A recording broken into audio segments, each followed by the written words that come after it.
இயேசு கிறிஸ்துவின் வல்லமையுள்ள நாமத்தில் உங்கள் யாவருக்கும் என் அன்பின் வாழ்த்துக்கள். எல் ஷடாய், சர்வ வல்ல தேவன், The Lord God Almighty குறித்து இன்றைக்கு நாம் பார்க்க போகிறோம். இந்த எல் ஷடாய் குறித்து நீங்கள் மூல வேதாகமத்தில் நீங்கள் வாசித்து பார்க்கும் பொழுது சுமார் 7 முறை இந்த எல் ஷடாயை குறித்து நாம் பார்க்கிறோம். இந்த எல் ஷடாய் குறித்து இன்னொரு அர்த்தம் என்ன போடப்பட்டிருக்குன்னா, He is a sustainer.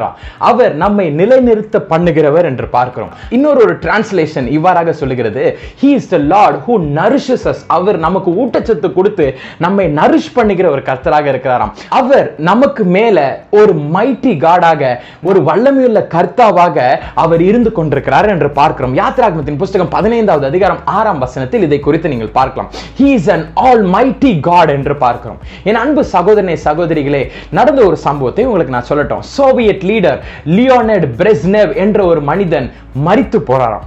அவர் மரித்து போனதுக்கு அந்த அடக்க ஆராதனைக்கு vice president George W Bush கடந்து சென்றாராம். இப்படியாக அவர் கடந்து செல்லும் பொழுது அங்க என்ன நடந்துச்சான், அங்க இந்த சோவியத் லீடருடைய மனைவி, அதாவது அந்த விடோ இப்படி இருந்தாங்களாம், ரொம்ப அமைதியாக இருந்தாங்களாம், யாருக்கிட்டையுமே பேசவே இல்லையா, கண்ணீர் வடித்து கொண்டும் இல்லையா, அவங்க பாட்டுக்கு சைலண்டா ஒரு இடத்துல அமைதியா நின்று கொண்டு இருந்தாங்களாம்.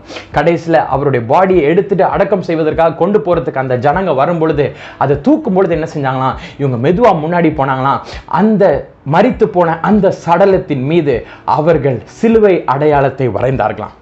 இதை பார்த்தோன்னே ஜார்ஜ் டபிள்யூ புஷ்க்கு அப்படியே நெஞ்சு நின்று போயிருச்சான். எல்லாரும் ஷாக் ஆயிட்டாங்க. ஏன்னா இவர் ஒரு சோவியத் லீடர், ஆனால் இந்த மனைவியானவர் அவருக்கு மேலாக சிலுவை அடையாளத்தை வரைகிறார்.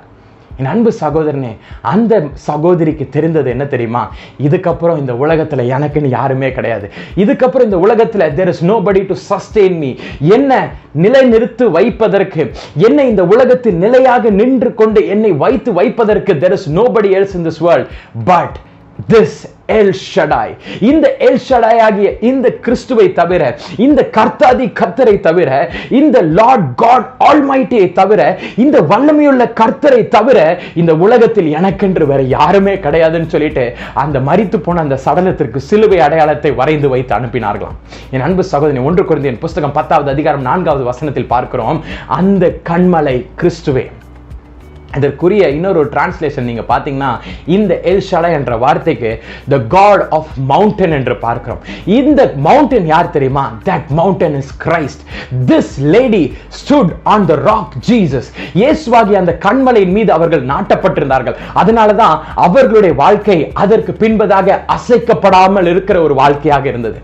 ஒருவேளை இந்த உலகத்தில் அநேகர் கடந்து சென்றதின் காரணமாக, உங்களை விட்டு அநேக ஆசீர்வாதங்கள் எடுபட்டு போனதின் காரணமாக, ஒருவேளை இந்த உலகத்தில் நீங்கள் அசைந்து கொண்டும் அங்கும் இங்குமாக அலசி கொண்டும் இருந்து கொண்டிருக்கலாம். ஆண்டவர் சொல்றாரு, என் மீது நீ நாட்டப்படு. எல் ஷடாய் ஆகிய இந்த காட் ஆஃப் த மவுண்டன், இந்த ஆல்மைட்டி காட் ஆகிய என் மீது நீ நாட்டப்பட்டிருந்தாய் என்றால், புயல் வந்தாலும் சரி, கடல் சீற்றமாக இருந்தாலும் சரி, காற்று அங்கும் இங்குமாக அடித்தாலும் சரி, நீ அசைக்கப்படாமல் இருப்பாய். இன்றைக்கு ஒருவேளை உலகத்தில் உள்ள சூழ்நிலைகள் உன்னை அசைக்கிறதா? கவலைப்படாதே. இயேசுவானவர் மீது நீ பற்றுதலாக இரு. கர்த்தர் மீது நீ நாட்டப்பட்டு, எல் ஷடாய் மீது நீ நாட்டப்பட்டிருப்பாயாக. God bless you. கர்த்தருடைய பரிசுத்த நாமத்தில் உங்கள் யாவருக்கும் மீண்டுமாக நான் வாழ்த்துதல்களை தெரிவித்துக் கொள்கிறேன். இந்த எல்ஸ் டயனாயா சீசன் 4 வழியாக நீங்கள் ஆசீர்வதிக்கப்பட்டிருப்பீர்கள் என்று நான் விசுவாசிக்கிறேன். இன்னும் ஜெஹோவா நிசி என்ற கர்த்தருடைய நாமம் ஒன்று காணப்படுகிறது. அது கடந்த பிப்ரவரி மாதம் நான் சென்னை உபவாச கூடுகையில் நான் கர்த்தருடைய வார்த்தையாக நான் ஜெஹோவா நிசியை குறித்து நான் பிரசங்கித்தேன். அதுவும் இந்த யூடியூப் சேனலில் இடம் பெற்றிருக்கிறது. இந்த டிஸ்கிரிப்ஷன்லையும் நீங்கள் பார்த்தீங்கன்னா அதோடைய லிங்க் போடப்பட்டிருக்கிறது. அதையும் நீங்கள் பார்த்து பயனடையுமாறு உங்களை நான் அன்போடு கேட்டுக்கொள்கிறேன். இந்த எல்ஸ் டயனாயா சீசன் 4 உங்களுக்கு பிடித்திருந்தது என்றால் நீங்கள் எங்களுக்கு எழுதி அனுப்புங்கள். தொலைபேசி மூலமாகவும் நீங்கள் பகிர்ந்து கொள்ளுங்கள். கர்த்தர் உங்களை எவ்வாறு தொட்டார், எவ்வாறு ஆசீர்வதித்தார் என்பதை எங்களிடமாக நீங்கள் சொல்லும் பொழுது உங்களோடு சேர்ந்து நானும் கர்த்தரை துதிப்பதற்கு அது ஏதுவாக இருக்கும். May the Lord bless you. Hope you are blessed by this series. Don't forget to share it with all your friends. உங்கள் நண்பர்களிடம் நீங்கள் இதை பகிர்ந்து கொள்ளும்படியாக அன்புடன் கேட்டுக்கொள்கிறேன். மறந்து விடாதீர்கள். May the Lord bless each and every one of you. God bless.